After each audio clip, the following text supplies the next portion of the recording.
What's going on, everybody? Episode 5 rocks. Eddie Trunk here, Jim Florentine there. We are missing Don Jameson. He is holding out. There was a contract dispute just before we came on the air. He has decided to boycott today's show, and he's upset over contract terms. I was gonna say the same thing, even though we didn't say. Let's say that why Don's missing, that he's holding out for more money. He's holding out for 4 extra cents of the 5 cents we make doing this show. Yeah, he's holding out for no. Don is having computer problems, and if he gets it sorted out, he'll jump in with us. But until then, we are a two-headed monster right now here on That Rocks Today. I'm Eddie Trunk, and I am in Austin, Texas. This is the 5th episode, and I've been in 5 different places since we've done this show. If you watch all 5, the previous 4, you'll see my backdrop is different every time because I'm in a different place every time. There he is, Donnie Boy. We reached contract terms. Yeah, he must have just signed it. You were holding out for more money. You were in a contract renegotiation. Yes, we've made tens of dollars so far doing the show. That's what I said. You want 5 cents more than the rest of us. We understand, and you're totally freezing up, Don. So I don't know if we do have you right now. He looks, when he was freezing up, he looked like that David Lee Roth, how he used to suck in his cheeks in every picture. With those pictures always used to make me laugh. Stanley did that. Yeah, Paul Stanley did that too. Roth did that for years too. We used to do that in every picture growing up, just ruin pictures by sucking in our cheeks. Did you do it when you were Jammin' Jim? Of course. If you don't know, Jim used to be Jammin' Jim when he was a kid and a DJ, and he had a full mullet, and he sucked it. He sucked your cheeks in the photos. Too bad we don't have the Jammin' Jim headshot. We have to get that for a future show. But yeah, well, Don made a brief appearance. Maybe that's all that was in his new negotiation is he gets to show up for 3 seconds. But if Don gets his computer sorted out, we'll have him, of course, with us today. I'm in Austin. When you download a lot of porn, it's going to mess up your computer. They're going to give you viruses when you go to these shady sites. So I'm in Austin, Texas today in a hotel. I'm here today because I have a friend that does a private party every year in his backyard, and he's got private performances. He's got REO Speedwagon playing tonight, and I host this party for him. George Lynch is going to be there, Jesse James Dupree from Jackal, and Don Barnes from 38 Special. It's all run by our friend Jeff Blando, who's from the band Slaughter. So I've been doing this for many years. It's a great event every year. I can't tell you more about it because it's private. Public can't come, but that's why I'm here in Austin, coming to you from a hotel room today. Jim, you are in Jersey, right? I'm in Jersey. So how many people actually are at this event? Like, I know his friends and stuff. So how many people would you say are in attendance every year for this private thing? Well, he owns a tech company. And again, I don't want to say too much because it's a private thing, but he owns a tech company, and he invites, it's for his employees, not only his friends and family, but his employees. And I think there's, in the neighborhood, I want to say roughly 300 people there maybe. And he's got a big piece of property, and he puts up carnival rides and the stage. Last year he had Sammy Hagar play it. And, that's a part of the music industry we don't talk about all that much, but it's a huge part of the music industry of these private gigs that you never know about if you're a fan. But you hear these stories all the time, like, I was at the Hamptons and Bon Jovi was playing it in somebody's backyard. Well, yeah, because he was paid $1 million. There's a whole nother layer to the music industry of these private events. And it's great for the artists. They make a ton of money, and it's a small thing. And if you got the money and you can afford to have a band in your backyard, then, you can do it. Jim, if you could pick any band to play your backyard, who would you pick if you had endless money? That'd be right. I mean, a current band, right? I don't have that. First of all, as a comic, I get a lot of private things too. I'll do it in someone's house. They're a fan, so they'll pay you great money. I'm like, you're going to pay me that much to tell jokes in your living room? Absolutely. So I get probably 2 or 3 of those a year. But I always hire a Black Sabbath tribute band, Sabracadabra. Oh, that's right. To do my birthday parties. And we hired an AC/DC tribute band to play my brother's birthday party. You came to it, my brother's 60th birthday party. Yeah. They were great. They were great. But I would probably say, I would say AC/DC. I want AC/DC in my backyard. I mean, that'd probably be 5 million. At least three, I would say. Yeah, I mean, I at least if I had like just as they say, FU money, I would probably I'd probably get Aerosmith. I think I'd probably go with Aerosmith. I think that's where I go. I mean, if you could reunite the original Sabbath, but they're not, we're going to talk about that in a second. That's not happening, but probably Aerosmith is probably what I would do. But yeah, so that's a big part of the industry, and that's what I'm here to do in Texas, and coming to you from a Marriott somewhere in Austin. So anyway, if Don comes back on, we'll get him on. But our guest today is going to come on early because we don't know what Don's status is going to be beyond his brief appearance you just saw. But our guest is a guy who is, well, I'll be honest with you. If I was talking about an 80s band, they would be a candidate to play in my backyard because I love this band that much and have since day one. And that's Tesla. And our good friend Frank Hannon is going to be joining us live. Tesla have a brand new live album called Full Throttle Live. And Frank is going to, we usually bring the guest on later in the show. Frank's going to join us earlier. And Frank's in California, and we're doing this special time, this special noon edition Eastern time today because I have this event tonight. But Frank's in California, so he's up early. We look forward to talking to him. He's coming on soon, and we'll talk live with him, so that'll be great. Yeah, that's great. No, I'm excited to have him on, Frank. He's a good dude. And we always have a great time with Frank on the Monsters of Rock cruise and all of that, so that's awesome. Donnie boy, you all right? Apparently not. He just froze again. It's unbelievable. That's all right. I'm screenshotting that one. All we're gonna get is that, yeah, just leave Don up like. Yeah, just keep that shot just like that. That's perfect. Leave him there. So it Can looks we put like a we have little a third cloud person. with writing coming out of his mouth? Yes, we like can. A cartoon. All right, so let's talk about some stuff going on in news here, Jim. Well, first of all, over the last week, I got to mention, as far as shows, I went to New York City to see Rival Sons, one of my favorite bands easily of the last 10 years.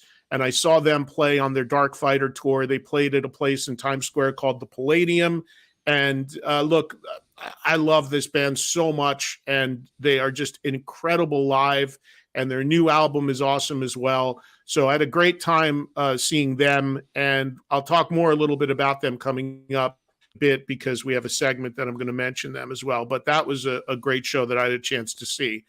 Times Square, heads up to anybody who's a tourist getting ready to go to New York City. I wouldn't come. Jim, you walked through Times Square lately? Yeah. It's back to like when I used to go there as a kid in high school trying to get a fake ID. It's like ridiculous. And you get contact high on the streets on top of it. Yeah, I mean, that's the one thing about New York. There's weed smell everywhere, especially 8th Avenue. Like 8th Avenue between like 34th and about 45th to 50th or whatever is just, it's crazy. It's a mess. I try not to stay. I stay away from that area. I work the comedy club down in Union Square. So I just come into Holland Tunnel, go out to Holland Tunnel. I don't go near that chaos, but it is chaos. It's chaos. But anyway, the concert was fantastic, and I had a great time seeing those guys. And it's really, they're one of those few bands that I really I get really excited to see because I don't get to see them all that often. So when I do, it's special, and just always amazing live. Jay Buchanan, one of the best singers alive today. So that was awesome. You see any shows, Jim? No, I haven't seen any shows. That Palladium, is that the old venue that was right by Broadway, right by where MTV and VH1 was? It was called something else. Yeah, it used to be called Palladium Best now? Buy Theater. Yeah. They changed the name it. like 3 times. But it was sold. I met the new owner, and it's interesting because the Palladium is a legendary concert venue, the original one in New York back in the 70s. But they unfortunately went away and became part of NYU now. So the Palladium is they're now using the name for this theater. And the guy was telling me the story. He actually had to get permission to use it, but it's a cool spot. The band was amazing. And there's Don. He's back with us. What's that? I don't know. He was going to put up. Let's not do it. No shenanigans here. I'm like on a dial-up at this point. So I'm just trying to. Can everybody hear me? Am I frozen? Am I? No, you're good. I like the background. You look orange. I can't get. I feel like Trump in here. I can't get my background working. I'm telling you, this is. And Frank's backstage, so I'm going to try to get my background on. Let's bring in Frank and. Frank's here already. I think Yeah. Frank's got to get done soon or whatever. So Yeah, let's bring him in. Episode 5 going off the rails, folks. There he is. Going off the rails.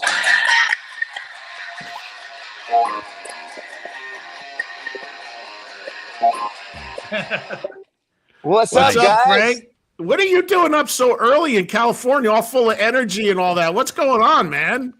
Well, my grandson is visiting me, and he's 2 years old. And wow, it's been a while since I've had a 2-year-old running me crazy. I was going to say maybe you're like all fired up, but then again, I just saw the other day you're celebrating a year of sobriety, right? Yes. This last year, I'll tell you what. I don't like to preach and be all preachy, but this has been mentally the best year of my life with all these crazy things that have been happening. And I've been making a lot of stuff happening as a producer, producing Tesla, redoing the whole set list with those guys and creating a new live album. I mean, I've been able to accomplish so many things now that I haven't been getting high and, drunk or whatever, but it's really been great. But I have to say, during COVID, when we were locked down, I just started taking pain pills and getting crazy and just being bored out of my mind. And I'm just really glad that I've gotten rid of all that stuff out of my life because now I'm super focused. Frank, you don't miss it at all, like after a show having a drink. I don't. You trying to pull him back in? No, I'm just curious because I've never given it up. Not that I had a problem, but I sometimes I do enjoy a drink after a show or at a concert or just having a nice cocktail. Yeah, but you're not doing pills, Jim. Jim, no, that's cool, man. I understand. And, sometimes I'm a very hyper person. So sometimes, I think, and I used to think that having a drink was a way to chill out. So I get where you're coming from, man. But what happens is when you abstain for a certain amount of time, it's like a muscle. Your brain starts functioning better. And that's what I found anyway. And I'm able to do more. I get more of a thrill producing a new Tesla live album and producing these young bands and succeeding at what I'm doing than I do when I've already been there, done that, man. I've made a fool out of myself so many times on that cruise ship. And, when I saw you guys this last time, I didn't have one drink on that cruise ship, and I had the best time on that Monsters of Rock cruise. Normally when I would leave the karaoke room, I'd be freaking hammered, crawling to my room and suffering the next day, and that didn't happen this time. So I helped you to your room one time, Frank. You probably don't remember, but I thought I was feeling some different aches and pains the next day. Hey Frank, you were in that karaoke room. You saw, I think you were there for the stand-up show. Right? That was great, huh? How about Red Beach? He kicked ass on that, man. I was really, really thrilled to see you guys and him. Yeah. Would you ever consider going up there and doing stand-up for the first time, doing like a 10-minute set like Reb or Todd LaTorre did? Let me tell you, I have a new respect for what you guys do. Getting up in front of an audience with nothing but a microphone. This is my safety net right here, I think. But I would have considered doing what you just asked me when I was drinking and high. Yeah. But now that I have a clear mind, I'm sober. I'm like, holy shit, these guys got some balls getting up there because I noticed, Jim, you pulled out of it, man. That crowd was rough on you at first, but then you got them going. But man, at first, I don't know. I would have choked, bro. I would have choked. It was like I was opening with a brand new song that the crowd didn't know. I go, I better go to a hit. So I knew. I in the middle of that brand new song, I'm like, all right, this isn't going over. Let me go to a hit. So I knew how to get them back. Oh, right. See, that's a skill that you develop from experience, right? Like, okay, I got this standby joke in my pocket that's gonna get them warmed up if they're being a cold audience. As soon as you go to Hey, a small Frank, penis, Frank. as soon as you go to a small penis joke, you win them right over. It's like my "Don't Stop Believing." Right. Frank, despite the fact that Jim wants you to get messed up again and is encouraging you to go back to drugs, how Hello. long you been off the stuff? It's You've been breaking off, what, up. a year? Memorial got Day you. weekend. Okay, yeah, Well, Memorial Day weekend congratulations, is man. that's my sobriety day, and I'll tell you the story. This hat this is from Jared James Nichols, Yeah. and Memorial Day Love weekend Jared. he just played my hometown, and I've worked with him a lot. I mean, he and I are buddies. Last year he played my hometown. I was out of my mind. I went down there and played with him, and I think I made a fool out of myself. And that's when I woke up and I'm like, you know what, man, I'm tired of being a fool. And so Memorial Day weekend being about Memorial, it's easier for me to remember. And they say if you can remember the last time you made a fool out of yourself, it's good. Hey, But Frank, going back to that comedy comparison where, if you're a comic and you're losing them, you have a joke, you can go to. How about for your band? How about for Tessa? You ever have one of those shows, or maybe you've had a few where you like, all right, the next two songs out, let's just get right to Signs, or one of the other hits. yeah, different areas of the country can be different response levels, and sometimes you can let that mind trip you up. Like we played a show way up in the boonies up in Michigan on the last run, and the crowd was really dead, and I was like, man, what's going on? But we have been crafting our set list pretty solid and changing it and adding like some really obscure tracks this year. So for the most part, the fans have been really excited about what Tesla's doing in our show. It's the opposite.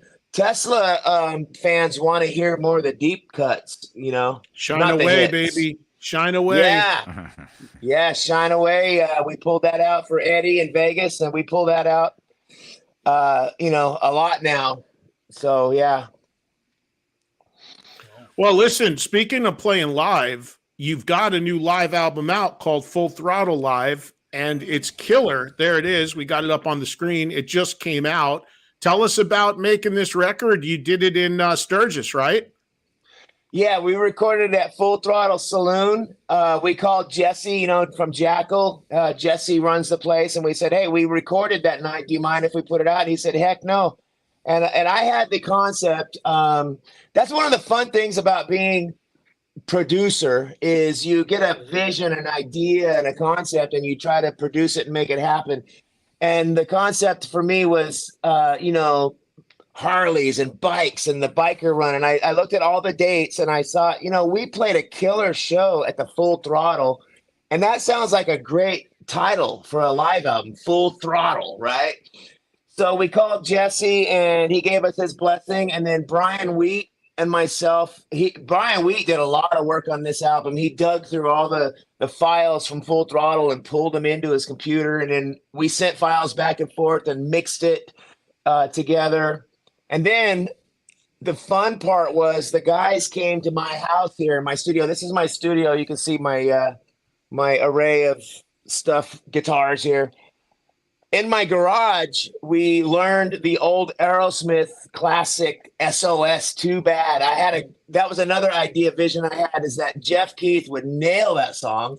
And so we recorded that live and put it on the album as well. And I'm really excited about the way that came out. We got a video coming out for that in July. And Frank, you talk about putting the work into producing this album, but giving it a couple listens the last few days, it sounds like it's just straight off the board, man. It's like Eddie always says, 100% raw, real, and live. Well, that's what I was going to ask you, because all these great 70s records that we love so much, and we're going to talk about our favorite live albums in a bit, but all of them, we find out 10, 20, 30 years later, they've all been pretty much recreated in the studio. So how much of this is live, Frank, or did you have to go in and do a lot of touch-up? No, this is all live.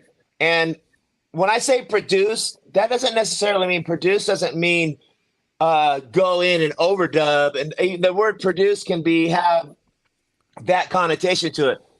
A producer job is to not screw it up. I read an interview with Max Norman. I'm a huge Randy Rhoads fan. By the way, this is my guitar that was autographed by his mom right there. See, Dolores Rhodes. Yeah. Oh wow. Yeah, she yeah. signed that. She signed that for me. Anyway, Max Norman, I got a chance to work with him. I don't know if you know this, Eddie, but Max Norman came to Sacramento and spent a week with us in the studio auditioning us for him to be our producer back in 1984. And he I actually didn't know that. he actually did the arrangement on Little Susie and took it and added the B sections to it and stuff like that. But I read an interview with Max Norman, and he said a producer's job is not to F it up, not to screw up the process. So with that being said, we did not overdub anything on this album. It's 100% live and produced real, including SOS, the same thing. It's totally raw. Hey, Frank, why is it just a single record? Like, I know I've seen you guys a million times. You don't play that short, so you cut off a lot of songs, obviously. Why did you decide to do a single versus a double? Because that's kind of the thing for live records. Because Brian and I decided that we wanted to keep it tracks that we haven't released live before. I mean, instead of putting out another love song and Signs and all that, we wanted to put out songs from the set that were the heavier songs, like Miles Away and Changes and Time to Rock and Lazy Days, Crazy Nights. Songs that were the B songs that are heavier and darker for this album. That's Yeah, a that's good cool. move. We could have done a double album, but it would have had all the same rehashed stuff like Signs and all that. Hey, you guys recognize this guy? Is that Chris Holmes? Yeah. Another guy from the cruise. Jim and I were hanging out with him on the cruise. We were going to try to intro him, remember? Yeah. No, it didn't happen. But we went back there. He's changing in his underwear. He's like, "No, it's fine. You guys can hang." It's like, all right, this is He was weird. like, come in and watch me change my underwear. Yeah. I was so surprised at how great Chris Holmes sound. Not surprised because, but he's got such a reputation.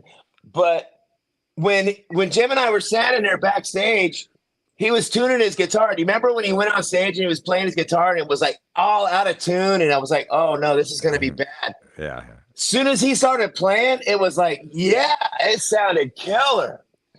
Yeah, he was great. Yeah. We were trying to introduce him, and then all of a sudden it just didn't happen. It was too much chaos. We're like, all right, let's just go watch. Yeah. Yeah. Hey, Frank, Don. I wanted to ask you because I hosted the Q&A with you guys on the cruise, and you told such a funny story about the early days of you guys doing a residency in Guam and having sex on the beach for the first time. So I was wondering if you could retell that story. Oh man, really? You told Let's it on just a cruise ship full of people, but you don't want to tell it here. I don't even know it. I'm not asking yeah. I'm not asking you to change into your underwear in front of me. I'm just asking you to tell a story. Well, there was no underwear involved. I was 17 years old, and let's just say sand gets in places that you don't want it to get into. It's overrated. Sex on a beach is overrated. There's too much sand involved. But if you're 17, you can't get a hotel room. You got no money. You got to go on the beach. I've done it before there too. Yeah, it's awful. But what are you gonna do? Yeah, what are you gonna do, right? Again, there was some drinking involved, and Guam was like boot camp for us. We were there for 3 months, and we actually wrote "Coming at You Live" over there, and started writing songs when we were there. Tommy Skio had just joined the band. And we went to Guam.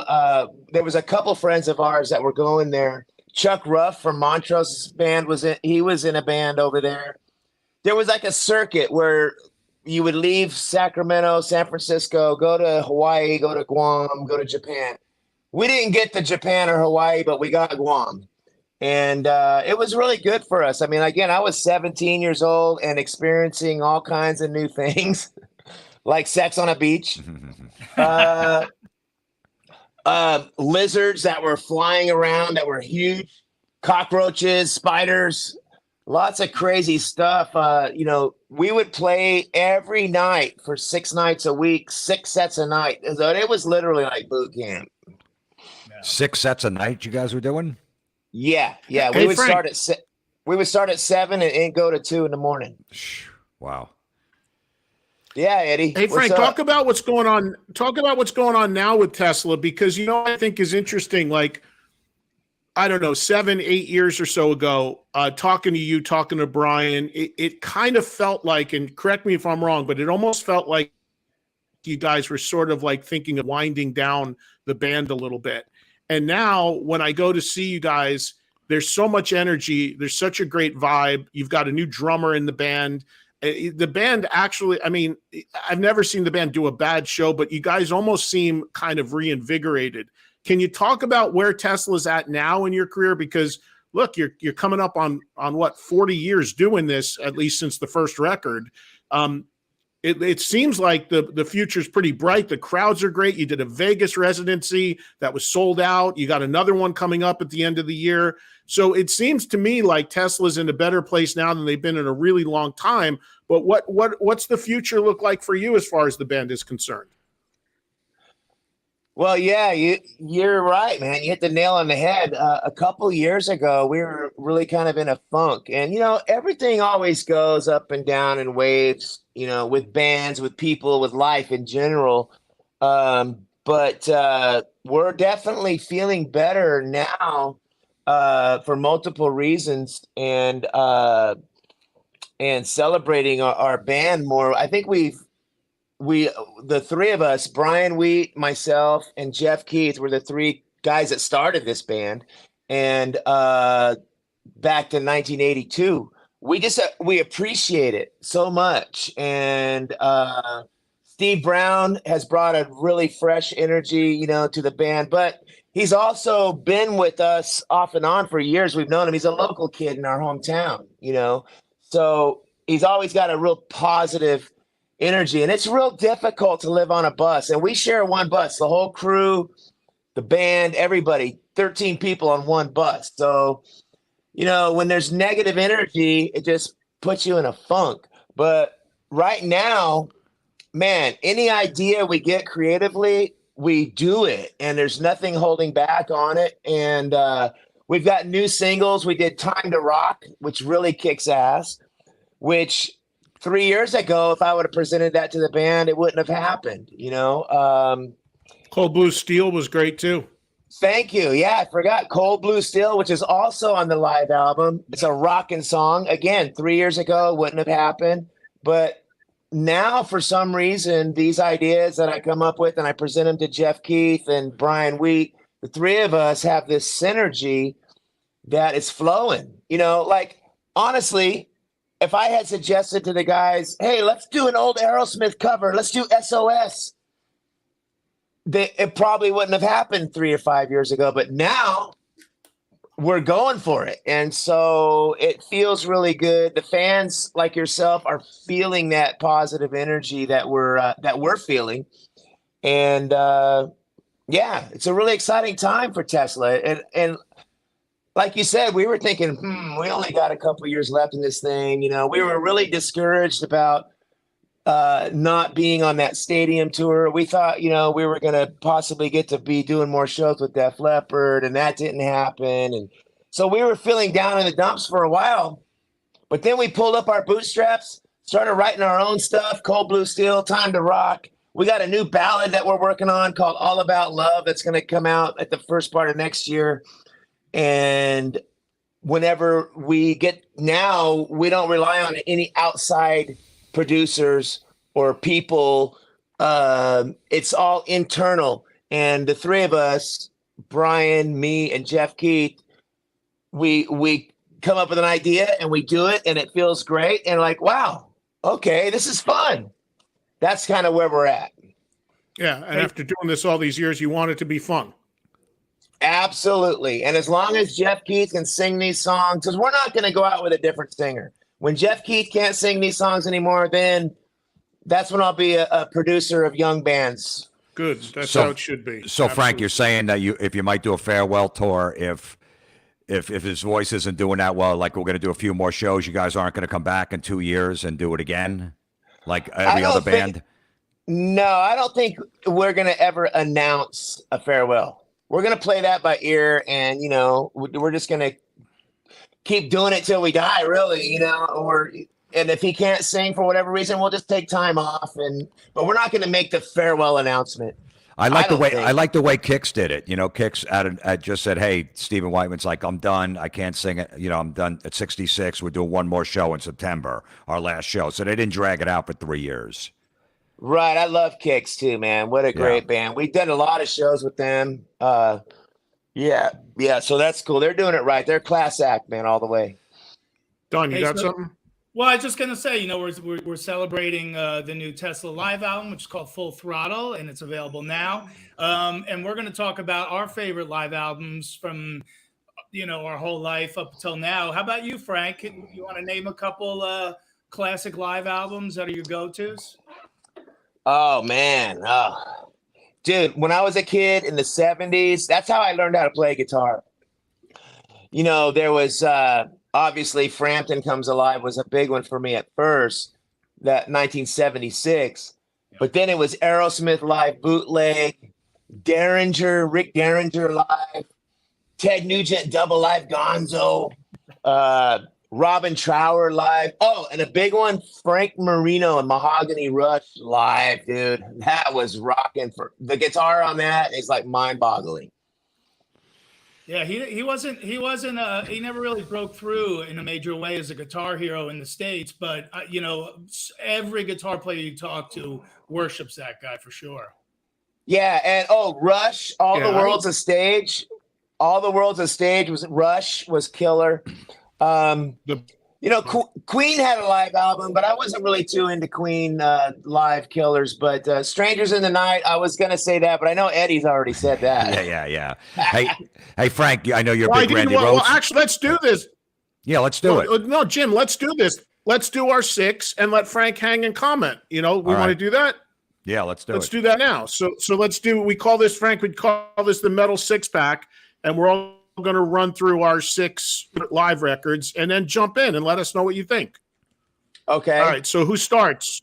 Actually, we did it. Jim a little starts at the top.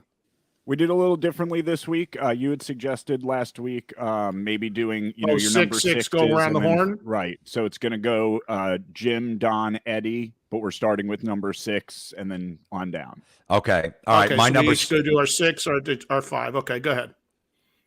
No, that's my number 1. I don't know why that's number 6. My number 6 is Aerosmith live bootleg. It's in there somewhere. Yeah, but one that Frank talked about, but it's a great record. It's now talk about something raw, and I always loved that. I remember my brothers bringing that home as a kid and just listening to that over and over again. I think that actually introduced me to Aerosmith, that album, and then I went back. So that's my number. Jim, what is your 6? Judas Priest? No, it's Aerosmith. It's showing live Judas bootleg. Priest. All right, whatever. I didn't make the graphic up. It's that's my fault. So you're talking about Aerosmith, but we're seeing Judas Priest. All right, there we go. There we go. Yeah. Well, that is my number 6, and I was going to leave it off because I know Eddie's going to have it on his, but I mean, it really is what the title says. It's live bootleg. It's the greatest version of Walk This Way ever recorded, live version with the talk box, Joe Perry. Half the songs are on cocaine speed. It's an amazing album. So that's number 6. Yeah, and Don, you don't have to leave it off because one of us had it. That's the whole point. See how many common ones we have. So my number 6, Frank just mentioned it, All the World's a Stage. I think that this is by far my favorite. Rush has put out a ton of live records, but this is my favorite. It's the first. It's the earliest material, but it's the most live and raw feeling. And we had a huge debate on our old TV show about this with Exit Stage Left versus All the World's a Stage. And I always said Exit Stage Left was super muted and I didn't like the way it sounded. And we had Geddy Lee sitting right there with us. And we asked him between these 2 records. And it was my most vindicated moment because he said, All the World's a Stage. We pulled back too much on Exit Stage Left, and I was like, yes, I'm set. That's all I need to know. That is a great Rush live album. What do you think, Frank, about the two, Exit Stage Left in this one? I'm in absolute agreement with you guys. When I was a kid and I went to Tower Records and I was excited to get Essex Stage Left, I was like, it just did not compare. Didn't even sound live. No, it was fake sounding, and it did not compare to this album, which for me was a game changer. Yes. I mean, Working Man on this album with Neil Peart's drum solo, I had never heard a drum solo like that ever. I mean, with the cowbells and all that stuff, he would double bass, mind-boggling. And then, of course, 2112, the whole album side live. Yeah, the other live album was a disappointment compared to this one. Agreed. Jim, do your 5. Number 5 is I don't think Eddie's going to have this one on his list, so that's why I picked it. It's UFO Strangers in the Night. I don't know why it's Ted Nugent Double I've gone to. I got yours backwards. I'm sorry. That's all right. So anyway, it's UFO Strangers in the Night. That's This is a train wreck. I liked you know, I wasn't crazy about the UFO studio records until I heard the live stuff, then went back to the studio. So this live album introduced me to UFO. I guess I'm doing my number 5, and I guess it's Motorhead, No Sleep Till Hammersmith. Listen, the album went number 1 for the band back when it was released. And look, we all know it. We love it. The Bomber is the coolest thing ever. They're on the cover. Enough said. Rest in peace. Lemmy, Filthy, Fast Eddie. Man, we are 3 tools. Nothing changes. All right. My number 5 is what's been covered already. Judas Priest, Unleashed in the East. The only thing wrong with this record is it's not a double record. Like for Priest's first live album at the height of the 70s, when every band put out double lives, it still baffles me that they did not do a double live record. That being said, Victim of Change is on here, Sinner on here. This is like just insanely great stuff. People goof on this record a little bit because I've heard it called Unleashed in the Studio because it sounds like they did a lot of touch up on this. But regardless, it's still a great document of Priest at that time, just before, a few years before they broke and everybody knew who they were in America. And it's awesome. So that's my number 5. You know, Eddie, they left like 4 or 5 songs off this record. There's an extended version of this. That I don't know why they left those songs off, but Halford actually admitted in his book that he sounded like shit when they recorded these 3 shows over in Japan. So he went back in the studio and sang along with the live album and just did it in the studio, just him. But the other stuff is live. So he admitted that. Yeah, I read KK's book, and I think he said maybe Rob Halford had a cold at the time, maybe or something. But that was the only thing they fixed. Yeah. On it with some vocal stuff, like maybe on the Ripper or something like that. But the guitar sounds on that album, man, it is killer. That was a huge influence for Tommy Skeel and myself. We would always play Running Wild together, and that's how I knew that our rhythm chops were happening, was to play those rhythm guitars. KK and Glenn were the best guitar duo, man. That album ranks way up higher than 5 for me. Yeah. All right, so Jim, even though your 4 will be a totally different graphic than what you're talking about, what's your 4? Number 4 is Ozzy tribute album. All right, we're close. Ozzy tribute album, you know, with Randy Rhoads. It's just because it documents Randy playing the stuff live, and it's a clean version. There's a bunch of bootlegs out there of Randy, you know, even early shows over in England with Bob Daisley and Lee Kerslake in the band. But this is a cleaned up version. I guess it was like a radio thing in Cleveland. It was like a live radio thing, and they cleaned it up. And so I'm going with tribute Ozzy with Randy Rhoads, number 4. So pay no attention to the graphic when Jim is talking and just listen to what he's saying, because it's completely out of order on Jim's. Don, what we see your 4? I agree with Frank. Unleashing These had to be bumped up a little bit. So on my list, it's number 4. It's really the first album I got turned on to Priest by. And yeah, Jim, you're right, because there is a deluxe version that's called Priest in the East that has like Starbreaker, delivering the goods on it and stuff. But I gotta say, I love it the way it is. You know, the versions of those other songs are good, but man, this album's just so tight and vicious with, you know, Victim of Change's Genocide, Tyrant. I mean, just that those last 3 songs on the album is just, it's a freight train. So I love it the way it is, and number 4 for me. All right, my number 4 is Cheap Trick at Budokan, and if you can see, this is not the album cover that you would know, because this is, speaking of coming out with single records that became doubles. So Cheap Trick at Budokan, the original, the classic, is a single record. But they did years later, they did the complete concert that they played that night and put it in sequence and put it out. And that is just incredible. So that's the one, in my opinion, to get. Even though the other version with a lot of songs cut off is the classic version, I love this version. It's even got like stage raps in it.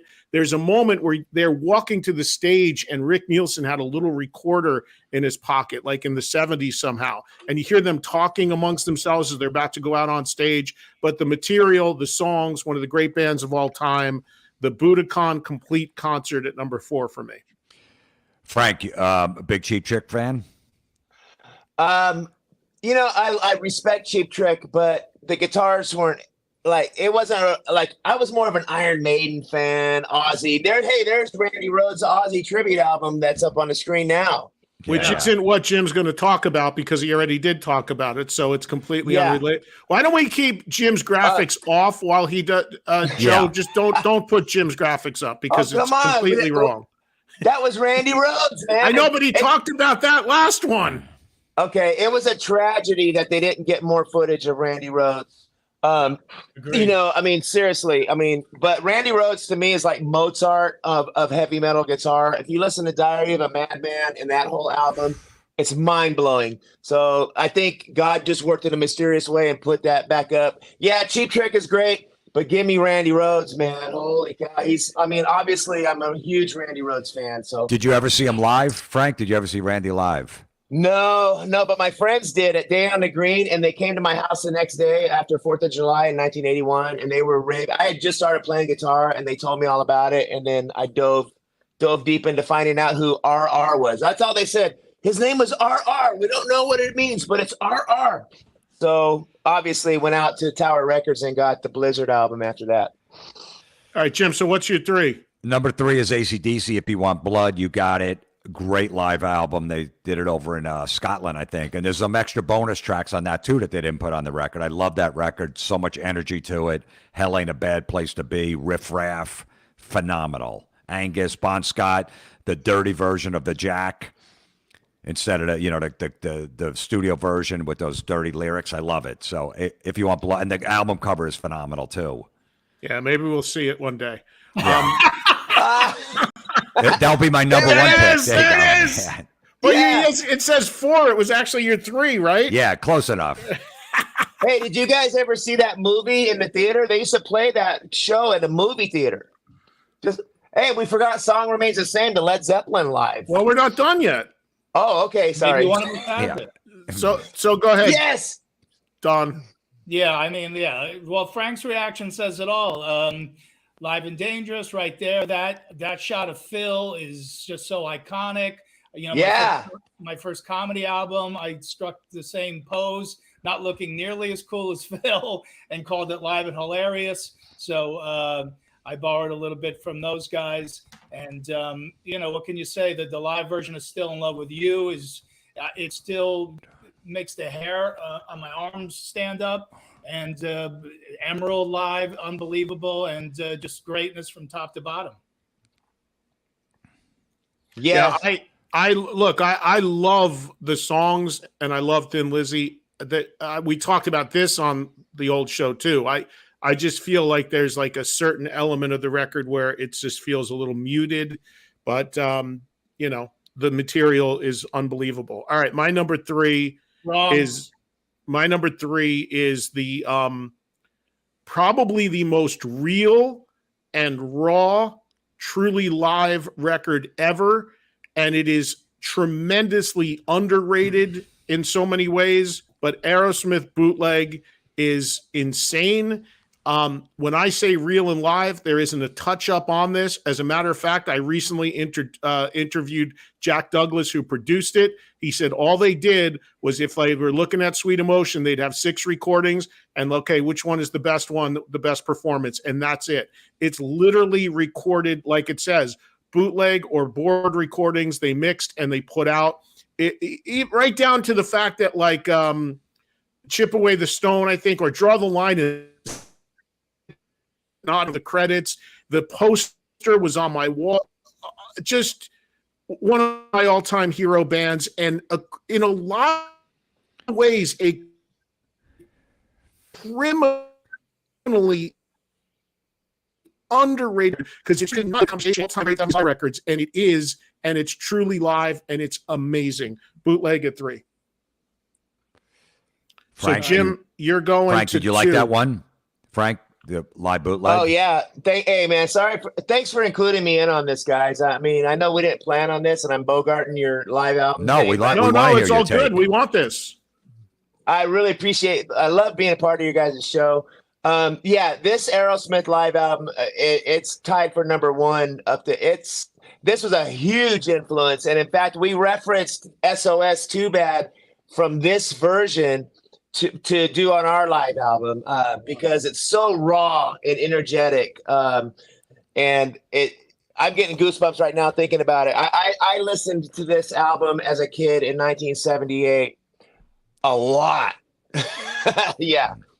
It's super underrated in a lot of ways because it's so great. It's so raw. And I think the reason why people are like, well, some of the performances are a little rough, that's what makes it so great. Right down to the M80s going off in the air above Lord of the Thighs when they start playing Lord of the Thighs. I mean, This record, more than any record, actually puts you in an arena in 1976 and makes you feel and hear what it really sounded like. It's incredible. Yeah, all right, so go ahead. Lord of the Thighs on that album is epic. The jam they do at the end, and Brad Whitford is one of the most underrated guitar players of all time, and his solos that he plays on there on Last Child, and it's just so great. All right, number two for me. Frank brought it up earlier about his favorite live albums. Ted Nugent, Double Live Gonzo, phenomenal. I mean, just an iconic album cover, and just the Great White Buffalo. I think it's like 19 minutes long. His raps in between the songs. Nashville Pussy got their name, the band, just from one of Ted's raps. Everything brought all those songs to life. Phenomenal. As a kid, I couldn't stop listening to this record, so that's my number 2. So despite that it says 5, it's Jim's number 2, but at least the graphic is right. Yeah. And that's another record that, according to Ted, is too, and very raw sounding, which is what you want, I think. And it's Wang Dang Sweet Poontang. Yeah, and it's a good thing Eddie's now been cutting out for the last 20 minutes too to make this a complete shit show. My number 2 is Kiss Alive. My first Kiss live album was Alive 2, but if there would have been truly 4 sides live, I would have picked that one. This is truly 4 sides live. Kiss, and they were a little younger, little darker. This album, from top to bottom, this is a live masterpiece. Again, another one where we don't know exactly how much of it is live, but yet it still stands as one of the best, in my opinion. I think the crowd, Eddie, maybe you know this, and maybe I heard it on one of your shows, but the crowd is like from one of the Super Bowls or something. Yeah, they rolled in tape. They took crowd from. I thought it might have even been a Peter Frampton concert or something, but they recorded a bunch of crowd noise. Even the crowd noise isn't actually live on this record. but the thing is that it captures it though. You know, well. Is it my time to go number 2? I think, right? Yeah. My time to go number 2. Yeah. So you sound like a little kid. I know. Your time to go number 2. So it's the second one. This show is a number 2. The reason why I said bring it up is because we have the same one, which I just realized. So I'll continue talking about it through mine because it's my number 2 as well as Kiss Alive. And yeah, I mean, despite the fact that in time we found out that this record is maybe like 10% actually live, at the end of the day, it still completely captures the rawness of an early Kiss show. It captures the songs from their first 3 records, which for the most part are all great. It broke the band. It saved the record label. And even that cover is as iconic as it gets. So to me, Kiss, everybody knows, was my gateway band really into rock music as a kid. And that record, I can't tell you how many times I played air guitar in my mirror at 12 years old and sang those songs. It's landmark. It's amazing. Frank, what about you with Kiss? Well, I'm probably going to get hung for this, but when I was a kid, I didn't get Kiss. My first drummer loved Kiss. He had the posters on the wall, and we would get in fights about Kiss versus Aerosmith. But when I was a kid, I had a lot of older cousins and my stepdad, and the musical influences were older. And I don't know, I would have got beat up if I liked Kiss. That's the truth, man. In my neighborhood, it was, I don't know, it was, I wasn't a Kiss fan, but I enjoy going back now and checking it out, and listening to them. And a lot of my friends and the bands in our peer group are huge Kiss fans. And so, I definitely respect them, but I wasn't a Kiss fan as a kid, no. Yeah, I mean, that's the same thing with me. My older brothers would bring home Aerosmith, Ted Nugent, Black Sabbath, Priest, but never Kiss. So I never really got into them. I missed the boat on them because they just didn't bring that home. If they would have, I would have been a huge Kiss fan. But yeah, Kiss was definitely, exactly. and Kiss was definitely like that, and still to some degree are. You're either all in and like totally get it and super fan for life, or you never got it. Don and I are like all in from day one, and some people just still don't connect to it and don't get it, which is totally cool. That's what being a fan is. We had no but friends in high school. I did hear that Rick Derringer played a lot of guitar on Kiss albums. I did hear that rumor. No. One song, one guitar solo on one song. You're talking to the Kiss guy here. He played. Okay. This is a quick funny story. I'll tell you this quick funny story since you bring that up, Frank. Rick Derringer played one guitar solo on one Kiss song in their entire catalog. It's a solo on a song called Exciter on the album Lick It Up when they took the makeup off. And about 6-7 years ago, I was invited to host a Kiss convention in Sarasota, Florida. It's probably more like 4 years ago.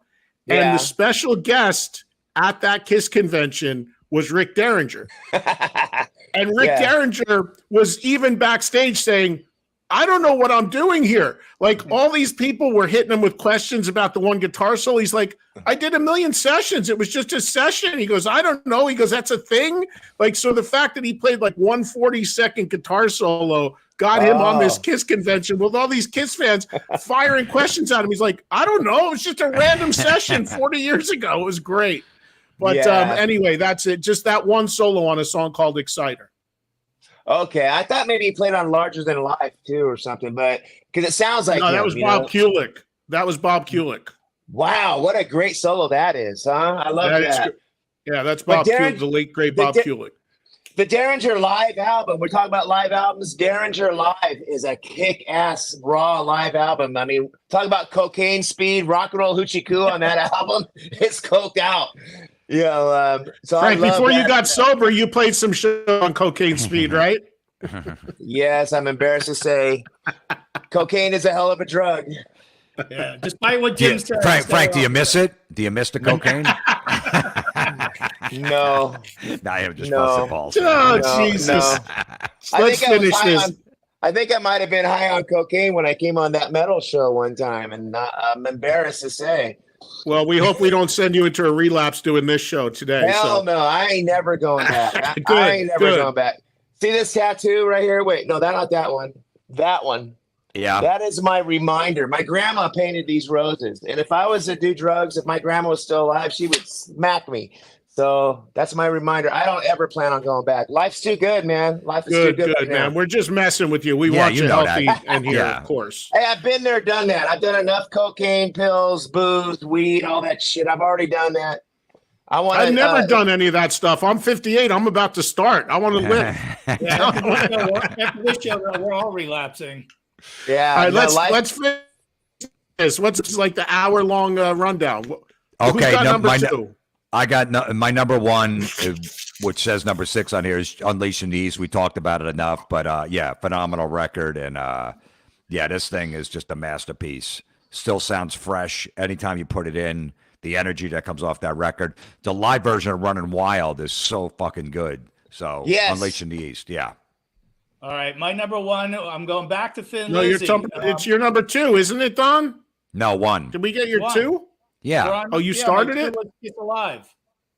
Okay, sorry. Pay attention, Trump. Thin Lizzy Life, and this is a very little known Thin Lizzy live album. Scott Gorham has moaned for years. He hates the production on it and all that stuff. And after doing a couple of tours with him and countless podcasts, I think I've browbeaten him into doing a remix of this album because it deserves it. Eddie, I know you love this album too. The reason I love it, because it's the whole career in one concert, John Sykes being the guitar player in the band at the time, but they all came out during this album. You know, so you have Scott Gorham, you got Gary Moore, you got Midge, Snowy White. They're all on here. And so it's the whole Thin Lizzy history in one killer album. Thin Lizzy Life, my number one live album of all time. So suck it. I mean that's great. That is great because it's all the guitar players come out. That's absolutely awesome. All right, Jim, what's your number one? Whose number one is it now? You. Mine or Jim? You. I just did You Judas did Priest, one? Unleashing the East. Oh, Yeah. all right. So there it is. Everybody Surprising knows decade. that's going to be my number one. Strangers in the Night. People ask me that question all the time. If you could only listen to one record the rest of your life, the desert island, all those questions you get. If I have to answer that question, that's usually the record that I say is the one that I will listen to till the end. Just, I don't know what else to say. Just probably the most underrated band in rock history. Incredible guitar playing by Michael Schenker. Incredible songs, incredible vocals. The greatest melodic hard rock band ever. Caught at their peak. There's also a special edition of this album where they sequenced it in the right order and added 2 extra songs, which is phenomenal. And remarkably, as amazing as that record is, it actually is live. Outside of 2 songs that were recorded in the sound check, it actually is live. And they were coked out of their mind. Their drummer, Andy Parker, told me he doesn't know how they got that performance because they were all completely loaded.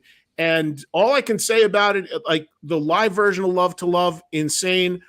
And Steve Harris from Iron Maiden, anybody that goes to see Iron Maiden, and by the way, Live After Death probably could have made one of our lists now that I think about it, but anybody that ever sees Iron Maiden, they come out and play Dr. Doctor to this day as the song that cues everybody to know they're about to take the stage.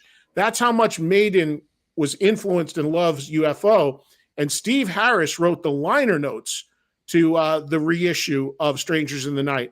And he says in the liner notes, I've heard it a million times. Every time I hear it, I still get goosebumps.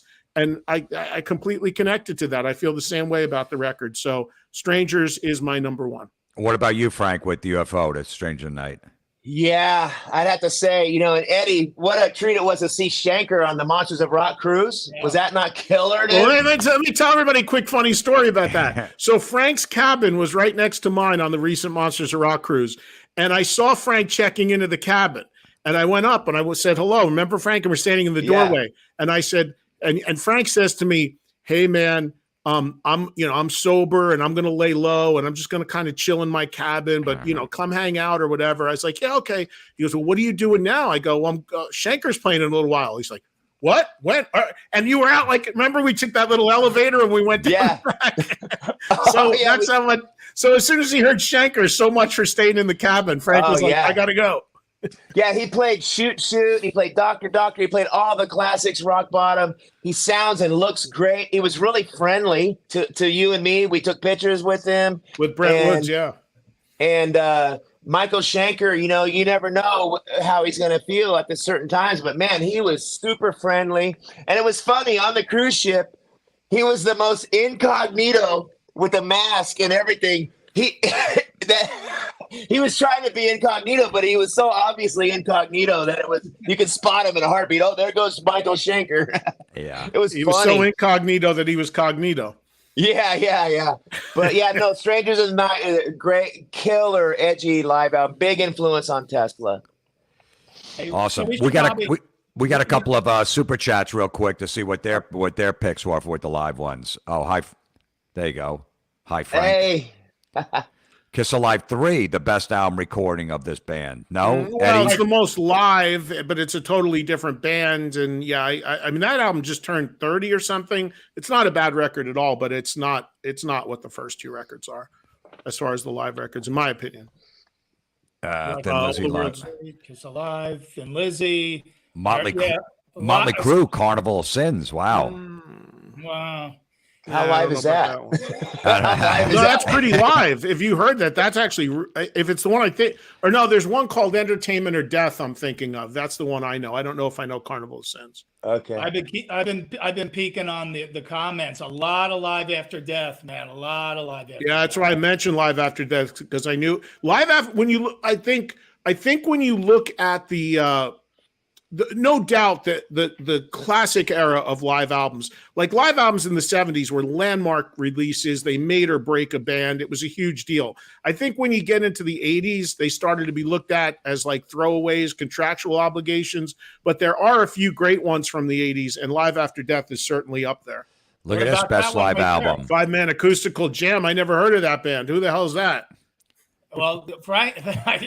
Hey, Frank, I just want to let you know that was my 7th pick. I only had a top 6, so this was Ah. Five- Oh, we wait a almost minute. made it. It broke up. Somebody was calling me. I just hung up. Okay. Oh, Somebody the picked 5-Man Acoustical Jam. Yeah. That is all live. Let me tell you, we didn't touch that one up. We had to go back in and change a little bit on signs where he says fucking up the scenery to blocking up the scenery just for radio. But even still, we didn't put it in the mix. You can barely hear that. But that album is totally live and raw. And yeah. Hey, and Frank, that I came out told in- you. Frank, I told you this when you told me about the new album, Full Throttle Live, coming out. I told you this just a week or so ago. I love the 2000 Tesla reunion album, Replugged Live. I love that record, man. I think that is in for records that have come out in the last 20 or so years, live records, that would absolutely be in my top couple. That album is incredible to me. I love it. Oh, thanks, man. That 5-Man acoustic jam, though, that they were just mentioning is we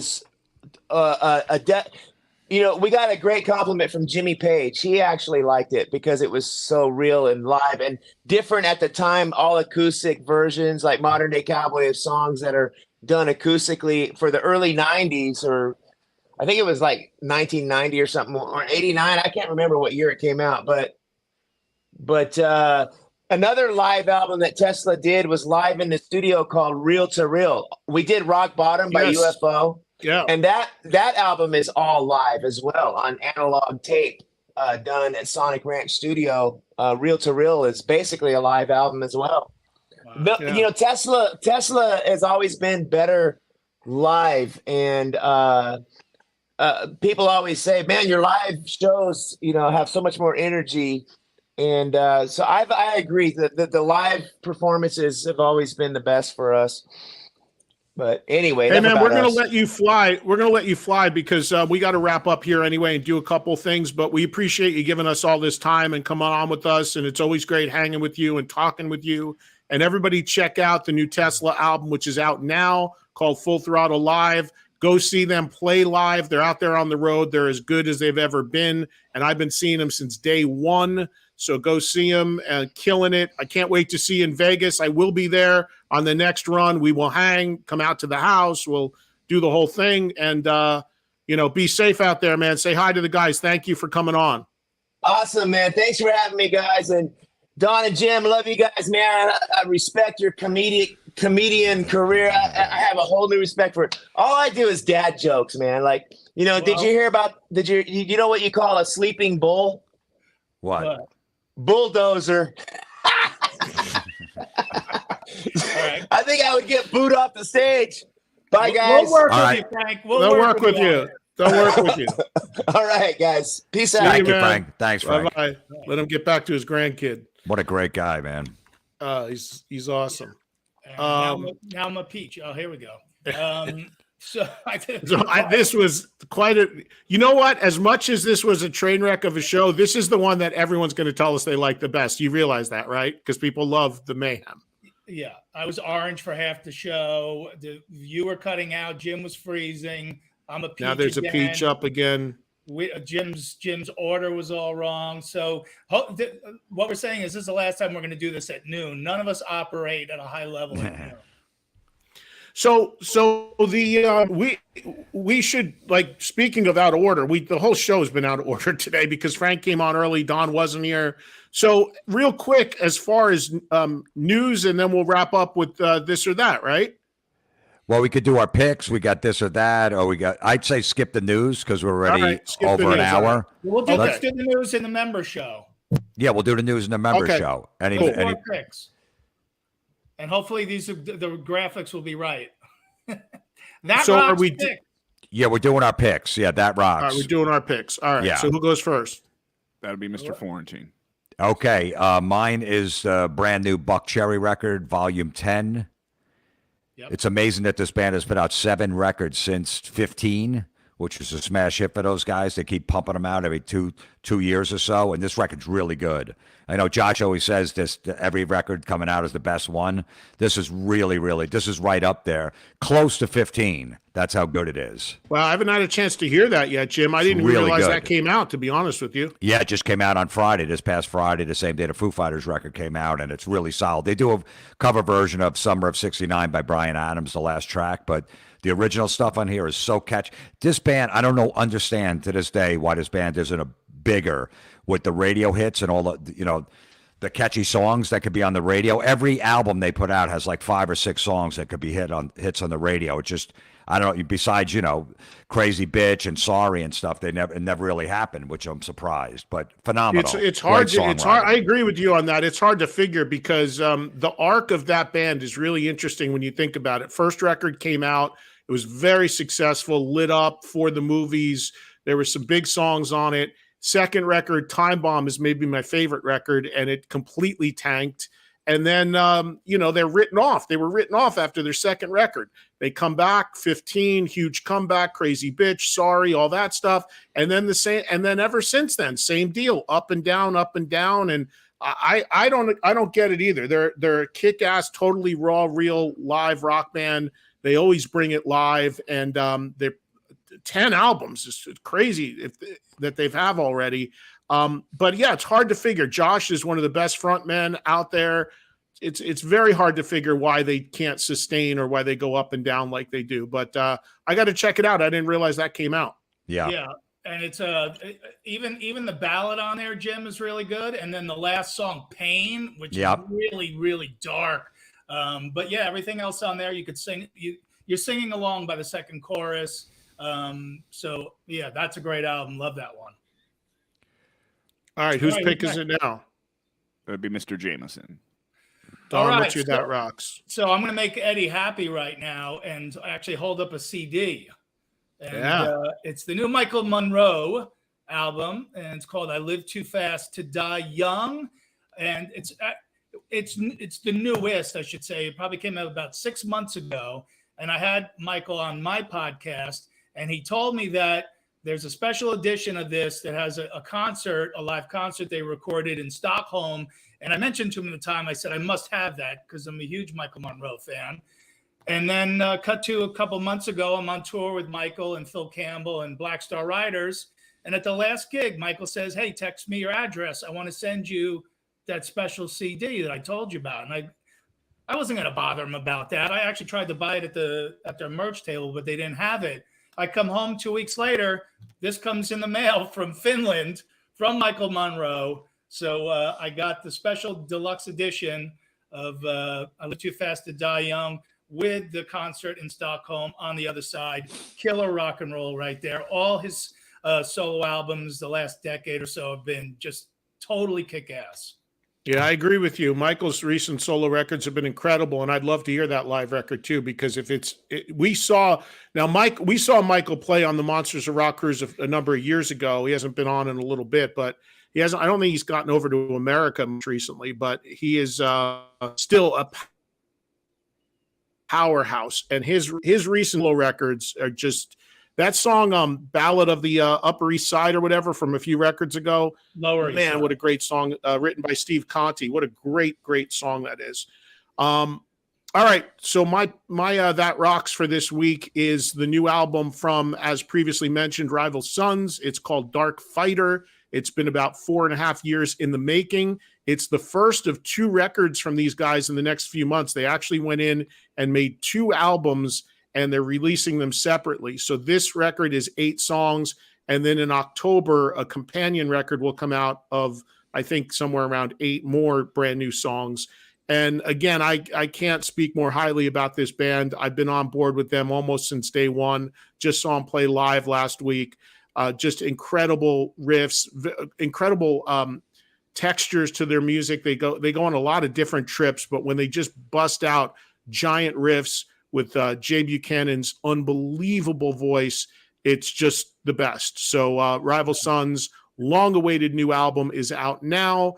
And that is my That Rocks for the week. All right. So, well, once you guys stick around, anybody to club membership, we're going to do an extra show. We'll talk about the music news. Maybe we'll do our this versus that during that segment. You guys could sign up. We do an extra 20 minutes to a half hour of a show. We got some extra video up there. And then always, you guys can always super chat us too and all that stuff. So we'll be back next week, 7 o'clock. Next Wednesday, the original time, 7 p.m. Eastern Standard. We don't know who our guest is yet, but we will be back next Wednesday at our regular time. Yeah, so 7 o'clock Eastern next Wednesday. Maybe I'll actually be in one of the locations I've been at the last 4 shows. Who knows? Who knows where I'll be coming to you from? But you get my scenery, my background always changes because I'm always in a different spot. So, yeah. Joe, you can put up those chats too. Yeah, I'm sorry. Oh, I'm What's sorry. up, Yeah. I was just going to say, I just hope I'm here next week. What a train wreck today. What's this? Have you heard Hellraising? Those kids are keeping metal alive for the next generation. Listen to Live Nightmare by them. No, I never heard of them. I'll check them out. All right. I'm going to download them on Apple Music right now. Yeah. Thank you, Richie, for joining. Mickey just joined us. And so in 5 minutes, right, guys? Hopefully in 5 minutes, we'll all be on the members show. Jim, I like the new beard you stud muffin. Ghost Rider likes Jim's beard. I don't know if that was a guy or a girl. Hopefully a girl. Are we legally allowed to do Stump the Trunk no, in this new Mr. format? Ojeda, we're not. Because I have a good one. But we can That's do the old show, not this show. We can do trivia. We have a very high-powered entertainment figure watching our show, so we're not allowed to do that. All right, we'll check out Hellraising. We'll see it. We'll see what they're about. They're probably pretty good. I'll definitely look into it too. I'm going to listen in the break. I just downloaded their song Live Nightmare. All right. Let's be honest about the whole trivia thing. Google. Anybody could find the answer to anything right now when you do it like this over the computer. We're on computers. So if I wanted to, I could just sit here and go, yeah, and get everyone. It's like, Yeah. No, it's if funny. The old show comes back, we'll do it tomorrow. But until that happens, different show. It's funny. Any woman that goes on a date will research every guy, look at every social media thing, scroll through their friends, everything. But then they go, what happened to Def Leppard? Yeah. Right, exactly. But John Quinlan, I'm just looking at the comments. That rocks. What does it say? That rocks live and raw. Yes, exactly. Yeah. That describes this episode perfectly. Yeah. Hope you guys enjoyed this train wreck. Thank you for watching and listening. I'm telling you, people will say this was the best one. I love when it was all over the map and you guys were saying crazy shit. Yeah. All right. So our club members will be back in a couple minutes. So join us over there. We got more show for you guys. If you want to join, it's easy to join. All that crap. All right. Now we have playoff music. Well, where's our plugs for the social media? Doesn't matter. There it is. Doesn't matter about your plugs. All right, there's Jim's. Yeah. I take full responsibility for this train wreck today. There's Don's. But we didn't call for the plug, so we should call, and the producer will pick. Hey, we need to plug. Put them up at it was the our end every fault. time. Just know to put them up at the end every time. That's all. There we go. And there's There's me. And there's Eddie. Just all at my name. Very Sirius XM handsome. every day, live 3:00 Eastern on 103. Thank you, everybody, who are on the app. All right, we'll see. I'm bailing on this. I'll We'll see you on the next other- week. See you on the other side. See ya.